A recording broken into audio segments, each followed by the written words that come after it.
Hello horror radicals, you are entering the latest episode of the Asian Trip segment.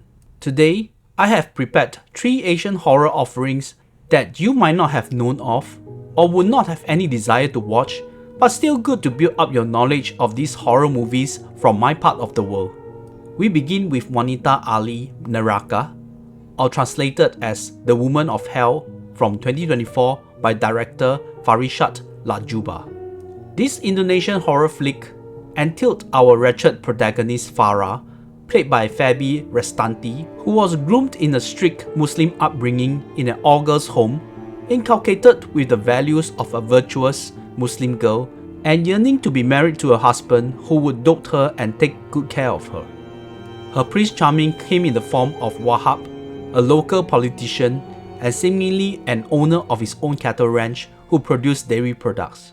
Seasoned Indon actor Oka Antara assumed the role of the charismatic Wahab, who seemed righteous in his tough campaign against the incumbent in their village in an upcoming election. Wahab earned the trust of the religious teacher cum Ustad, who had no qualms betrothing Farah to him.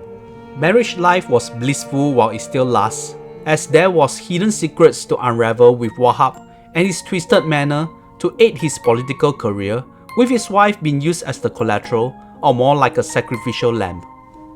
Wanita is another Indon horror which looked into another aspect of the Holy Quran or religious teaching that the role of a woman was to obey her husband and not ask any question, so that she could transcend to heaven after her death, if not her default, afterlife belongs in hell. That was awfully misogynistic, isn't it? Much less in this politically correct world. Poor Farah was stuck in a world of horrifying hallucinations and a combination of mental and physical torture from her marriage, and it was like an imprisonment. As an audience, if you do not sympathize with her travails, I would ask what's wrong with you. The scares that director Farishad concocted was highly effective. I was being shook out of my skin the first few times Farah saw the scary apparition in the most unexpected situations. The real horror that followed will be the black magic and rituals Wahab had instructed his creepy housekeeper to execute on his wife, which seems to derive from other part of Indonesian archipelago which was not of the Muslim persuasion. Of course, they need to hit their usual tropes in the Muslim horror lore, but the progression of the plot was so tightly knitted, and I was certainly on the edge of my seat, wondering how Farah and her compatriots could get her out of her predicament. Wanita Ahli Neraka is a competently made horror movie with a strong religious overtone, and the 3-act structure was apparent and well constructed. And as mentioned, you will be engulfed in our protagonist's journey, and the filmmaking was not too shoddy with the visual effects to supplement the plot. This is a 7 out of 10. We are staying in Indonesia for the second part of this review. In the capital city of Semarang in central Java, there was a scary folklore of Sumala, a deformed creature who had a wretched childhood, leading to her death by the people from the village that scorned her.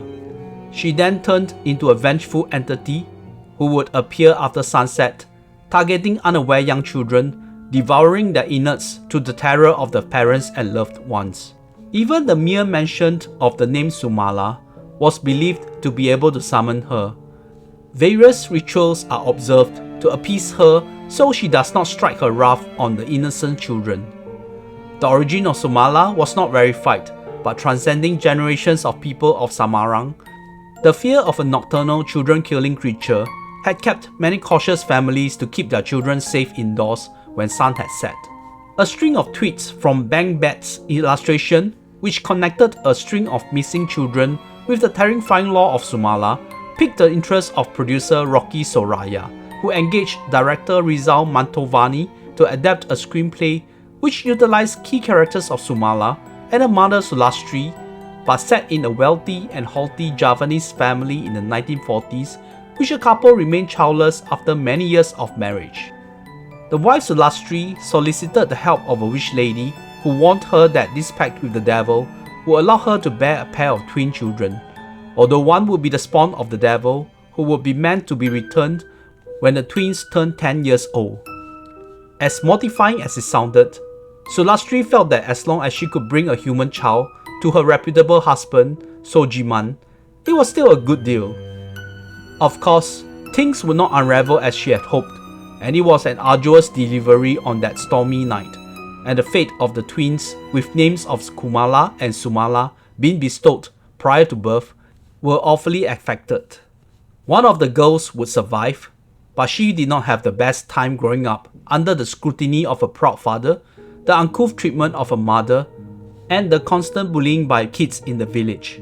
Her only tatter of affection came from her nanny, who was helpless most of the time when she had been punished or tortured. Closing in on her 10th birthday, her deceased twin would make her presence felt and created havoc to the world surrounding her, which as an audience who was uncomfortable seeing the horrendous treatment of poor Kumala, it felt like justice had been served to the perpetrators. I liked that while Wanita was entrenched in the Muslim beliefs, Sumala was more of a classic Javanese law with black magic and spiritual help that would be more rooted to the land and that time period. Director Rizal created a nuanced mood to illustrate the ominous threat of the devil and the upheaval of the household at the climactic end. I was quite taken aback with the amount of gore being employed to exemplify the threat of Sumala, and the violence against young children, which I do not condone, even when they had been irritating in their treatment to our protagonist. Speaking of which, young Michaela Rose gave a memorable performance, especially when she had to maintain an awkward physical stance throughout the movie. The actress portrayed Mother Sulastri, Luna Maya, was famous for portraying Susanna, who was given the title of Queen of Indonesian Horror in a few remakes of her famous horror films. The production of Sumala was rumoured to meet with some scary roadblocks. People in Samaran was opposing the notion of a live movie adaptation, as they were afraid that it would incur the wrath of Sumala, which would result in more tragic deaths. There was even an instance when the wife of a location scout for the movie was possessed by Sumala, claiming to reject the making of the movie. Of course, this sounds like a cheap marketing tactic to rouse the interest of cinema goers. As much as Sumala was based off a solid lore from Central Java, and I truly enjoyed such lores being spread to the rest of the world with the movie as a medium, I felt the second half of the movie was not strong enough to sustain my interest. This is nearly 6 out of 10 in my book. After a pair of Indon horror features from 2024, which both could be found on Netflix streaming service, let's proceed to Hong Kong to a monumental horror movie by director Juno Mak. For young people from the Chinese-speaking world in the 1980s, you will not overlook the cultural zeitgeist of the Mr. Vampire franchise with director Ricky Lau, producer Sammo Hung, and main actor Lam Chi-ying, which melded the lore of the hopping zombies that originated from certain regions of mainland China, the Maoshan sect of the Taoist religion, and excellence of action comedy that Hung had crafted. With Lam playing the stoic and fearless, yet affectionate Taoist priest to perfection, saving his disciples and mainly useless people who always got into hot soup with these blood-sucking creatures of the night. Of course, in Asia, we had to beat the horse so much that the novelty would wane as the fat of the whole Jiangshi movies got tiresome. With the demise of this subgenre, Lam would go into making TV serials and tragically passed on in 1997, and the whole Jiangshi subgenre in Asian horror went into the history book. When director Juno Mak made Rigor Mortis, or simply Gyeongsi, in 2013, it felt like a nostalgia affair, especially the cast he had amassed. Mak would recall key surviving cast members of 1985 Mr. Vampire, with Chin Siu-ho as a man who had a tragic past, suffering from loss of family members. He would move into one of these bird box style high-rise apartment building. Itself was shrouded with deathly history, etched on the derelict walls. One of the first residents he met was a cook in the neighborhood hawker establishment, Yao, played by Anthony Chan, sort of reprising his role as the reluctant Taoist priest, and for me the real star in this movie. While Chin was coping with the haunted roof over his head, with a grievous murder case happening in it, the neighborhood seamstress, Auntie Mei, was coping with her own tragic loss, leading her down the path of delirium and oblivious, putting people at risk with her decision and actions. One of the cool aspects of Mr. Vampire, as well as some of the more notable movies that were influenced by it, the subplot would always involve a ghostly spirit that will give the audience some sort of sentimental remnants to lynch upon, and most of the time, the spirit will help the master and his clan to fight off the big bad of the movie.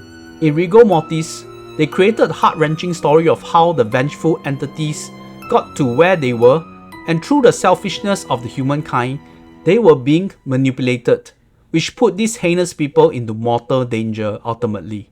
Ju-on creator Takashi Shimizu was the producer of the movie, which might have some input with the somber atmosphere and the color tone of the entire production. Juno Mak had also engaged foreign help in cinematography and music score creation, which certainly added to the overall quality of the movie. Longtime viewers of my reviews would know that I'm a sucker for a movie with a plot that involved a single high-rise building and the occupants within it, much less a horror feature where survival was a premium in this confined space. I was totally immersed in the production quality, just marveling at the small space Auntie May used to do her blasphemous deed, the remains of the Taoist trade that Yao's father left behind, and the eerie crimson room where the self-serving black magic dabbler, Gao, would do all his awful stuff. Even the dimly lit corridors where you will not catch me walking alone at night, to even the generator room where the sad case of the mother and son were residing in, were locations that I felt to be authentic. The Maoshan arts and rituals might take a back seat in this movie, and the action set pieces were overshadowed by the amount of CGI being employed. I treated those as added features, and it did not take away the overall enjoyment I had with the plot and the production. As mentioned, Anthony Chan was my MVP of the cast, and playing a version of the four-eyed priest in Mr. Vampire, he had imbued the trust audience feed on for the spiritual master in such sinister environment. Chin Siu-ho's acting career went on a nosedive after the 1980s, when he could easily measure up to the likes of Jet Li and Donnie Yen with his martial arts background combined with his good looks and charisma. His character here, who shares his actual name, seems to delve into his personal demons, and I thought it might have jolted his acting career back then, but it failed to launch.